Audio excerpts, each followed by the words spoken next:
What's up, y'all? How y'all doing today? If you don't know me, my name is Clavisha Pierce Scott. I'm the golden healer slash the realtor that heals, and my mission is to help elevate your minds, your bodies, and your souls to help elevate your lives as a whole. So Wednesdays, I'm going to dedicate to astrology, to birth chart Wednesdays. Okay, that's what we're going to talk about. So this is a birth chart. If you never seen what a birth chart was, or this is a birth chart right here. This is actually my birth chart. So in order for me to create one of these, I have to know your first and last name, the time you were born, and the city you were born in as well, right? So my city is unknown, so I'm not telling you where I was born in. But as you can see over here, I was born at 12 o'clock noon, right? So this is all these coordinates are based off of where the planets were aligned when I came into the earth. So birth charts can help you figure out what type of husband you will need, what type of wife you will need, what type of career, what type of things you can do to help you bring in more money, what type of health issues you might run into, what type of things you like to do to make you feel good, what type of things people think of you when they see you. All these type of things are things that can be read right here in this chart. Yes, it can be. So let's dive into my birth chart. So I am an Aquarius sun. As you see over here, you can see the sun sign right here in the ninth house of Aquarius, right? So I'm an Aquarius sun. So that's how most people know me as an Aquarius, right? I am a Gemini rising, as you see right here in my first house of Gemini, you see the AC. The AC is the rising sign. The rising sign is how people see you when they first meet you, how people see you outside of, yourself, right? So let's get into breaking down my first three houses of the birth chart. So when you do a birth chart reading, you have to think of the planets, the degrees, what are the planets next to, what house is the planet in. There's so many different things that you have to consider when breaking down a birth chart. So I'm going to try my best to help y'all understand mine. Okay, so in my first house, I have Mars.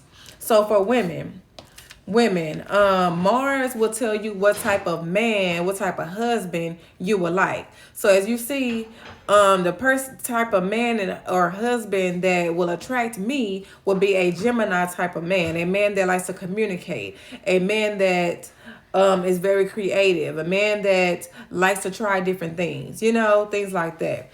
And as you see, it's next to my AC. So let's get into my first house. So if you have Mars and Gemini, you are favorite energetic activity of the mind. So I do like to learn a lot of different things. You are incisive and practical and arrive at conclusions fast.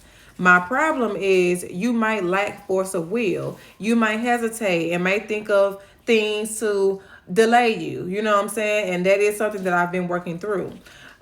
You tend to find escape routes when a relationship gets ordinary. We don't like the boring relationships. We like to keep it a little funky. We like to have a little spark. Okay, so it says it has the ability to inspire and lead others through the power of spoken and written word. So, what makes me feel good. So the first house is the house of self, the house of ego. So what makes me feel good is when I show up and when I can influence people with my words. That's why I get up and I do daily messages, because it makes me feel good. It gives me motivation. It makes my soul feel good. So I love to do that, right? So then if you have your rising sign in Gemini, others will see you as someone that is always in constant motion. You need change and variety and are often discontent with present. You're always trying to find a way to make something happen. You can be happy and unhappy at the same time. Gemini is that twin energy. You can feel good and bad at the same time. But you can also be a successful actor, a successful writer, a successful entertainment industry person. Okay, so if y'all see me on TV, y'all know I was born for this. Okay, I was born for this. Gemini rising people, they love puzzles, they love games and books and computers. Anything that occupies the mind, they love. They love to travel, they love to change residence, occupations. Most of the time, they marry more than once. They have twinkling eyes. They use their hands. As you can see, I'm talking with my hands, so that's just a part of me having a Gemini rising. Okay, so let's move down to my second house. My second house is Cancer, and the second house is the house of possessions, right? So, the house of Cancer. What did I write? So, Cancer is very intuitive, very emotional. And I have the planet Chiron in retrograde. Chiron is the wounded healer. So anytime something is in retrograde, that means that you've been through the lesson before, you didn't quite learn the lesson in a past life. So now you coming into this new life, having to learn that lesson, struggling to learn that lesson. So my lesson in Chiron and Cancer is basically healing and transforming my hurt past emotions into growth. Connecting with my ancestors, healing my ancestors past and things through my growth, through my emotions, things through my intuition. That is about my second house. And then I also wrote, if you have Chiron in the house of Cancer, it's basically like being of service. I hold it dear to my heart to be of service to people, to show others how they can heal themselves through different things, So my third house, as you can see, my third house is in Leo. I have the planet Jupiter in retrograde again in Leo. So Jupiter is a planet of luck. So in past lives, I possibly gave up most of my luck by being weak, by not being strong and taking the lead and being confident in myself. So so that's the third house. The third house is communication. So with having Jupiter in the third house, that's basically like I become more lucky with communicating to other people on how they can heal, how they can make money. My money is going to come to me through communicating, but I have to watch how I communicate because I can lose money by doing that as well. So let's read what I wrote.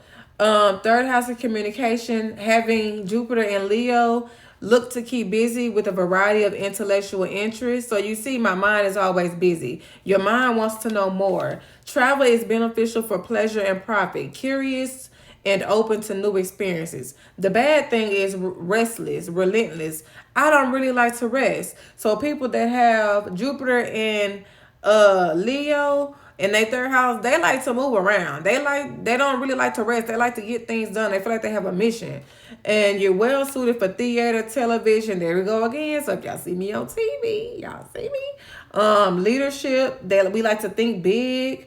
Other people want to do things for us. We often benefit from we benefit from influential friends. So if you have Jupiter and Leo, having people that's going to influence you around you is going to really help flourish you. The luckiest times of the year is when the sun signs is in Leo, Sagittarius, and Aries. So those are the luckiest times of the year for me. And if y'all didn't know, right now we in Aries season. So baby, this is a really, really lucky time for me and a lucky time for anybody else that has Jupiter and Leo in their chart. So these are the reasons why I feel like birth chart readings will really help you flourish in your life, will really help you heal in your life. So you can get one at www.goldenhealer20.com. Next Wednesday, I will be on here going through my 4th, 5th, and 6th house on my birth chart to help y'all understand them more. Don't forget, you can go on there and book your birth chart reading so we can connect, we can dissect, we can break you down so we can heal you up. Okay, so that's the message today. I love y'all, and I pray that y'all received everything that y'all need to receive from this birth chart reading today. Peace.